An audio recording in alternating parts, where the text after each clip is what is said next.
Bonjour et bienvenue, ici Ben Momentum et j'ai le plaisir de vous retrouver pour cette vidéo guide sur DC Dark Legends.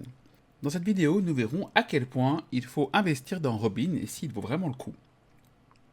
Les amis, Moniteur a besoin de vous, on est parti!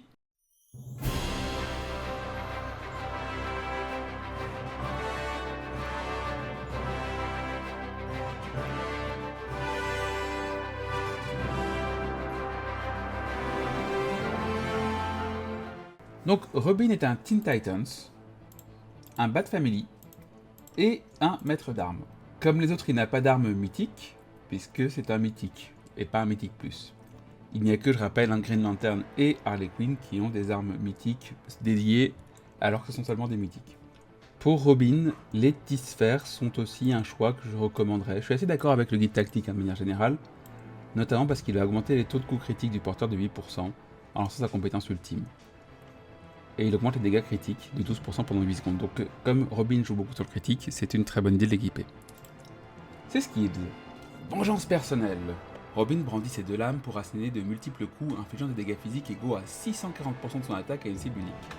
Lorsqu'un coup inflige des dégâts critiques, Robin déclenche une onde de choc autour de lui qui inflige des dégâts physiques égaux à 160% de son attaque à toutes les cibles à portée, jusqu'à un maximum de 480% de son attaque. On commence avec un skill qui est très intéressant et assez unique. Quand Robin fait mal et qu'il fait des dégâts critiques, il inflige également autour de lui des dégâts critiques. Ensuite, nuage de chauve-souris. Robin tire plusieurs batarangs dans une zone en éventail devant lui, infligeant des dégâts physiques égaux à 435% de son attaque à toutes les cibles à portée. Vous pouvez voir, pour l'instant je ne commande pas trop encore la puissance des dégâts, on va y arriver. Le taux de critique de Robin augmente de 25% lorsque son taux de critique est supérieur à 100%. En no combat, il obtient des dégâts critiques égaux à 1,5% de l'excédent jusqu'à 50%. Sombre héritage. Alors ça c'est celui qui est un peu plus difficile à comprendre. Mais en gros, plus Robin a de taux de critique, plus il va faire des dégâts critiques élevés, jusqu'à 50% de dégâts critiques supplémentaires par rapport au 100%. Donc c'est un système de stack qui est assez particulier, que je crois pas d'autres personnages ont actuellement, ou très peu en tout cas s'ils ont.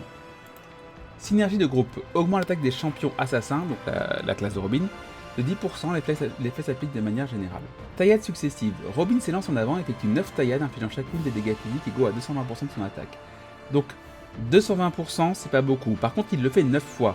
Si c'est sur un ennemi final, ça peut faire extrêmement mal. La première taillade frappe un ennemi sélectionné le plus éloigné en combat auto, tandis que les suivantes frappent les ennemis aléatoires près de la cible initiale. Robin ne peut pas être ciblé pendant l'attaque. Donc on a là le proto-saut de Nightwing, vous savez quand il saute et qu'il ne veut pas être ciblé, avec cette attaque qui va en plus aller en arrière-ligne. C'est pour ça que je dis souvent que Robin est un bon équivalent à Deathstroke puisqu'il a la même mécanique.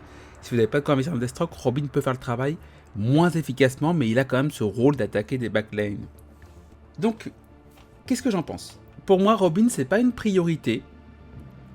Par contre, si vous jouez Nightwing, si vous avez une bonne Bat Family, Robin, ça va devenir très vite un élément essentiel de votre Bat Family. Notamment parce qu'il va synergiser avec les Teen Titans qui ont également Red Robin et Nightwing. Il va synergiser avec toute la Bat Family.